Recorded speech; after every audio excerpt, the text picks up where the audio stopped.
त्यांचं म्हणणं असं होतं, मी काही इथं वशीला लागून आले नाहीये, मी माझ्या कार्याने कर्तृत्वामुळे या ठिकाणी आहे.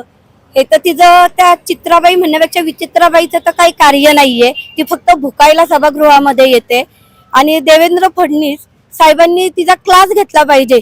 तिला सभागृहात बोलायचं कसं हे शिकवलं पाहिजे तिला. आणि ती जे घाणेरड्या प्रकारे जे वक्तव्य करते ना की पायाला बांधून फिरल वगैरे, अगं त्याच्यावरनं तुझी संस्कृती किंवा तू काय लेवलची बाई आहेस ना हे त्याच्यामध्ये समजते. बहुतेक चित्राबाईंना आहे ना विसरण्याचा आजार असावा.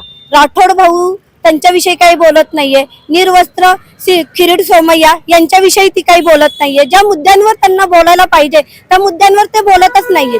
प्रत्येक वेळेस उद्धव बाळासाहेब ठाकरे गटाला टार्गेट करते. का तर तिला माहिती आहे ना की ठाकरेंशिवाय त्याची प्रसिद्धीच नाहीये. त्याच्यामुळे ती स्वतःला प्रसिद्ध करण्यासाठी वारंवार ठाकरे गटाला ती टार्गेट करते.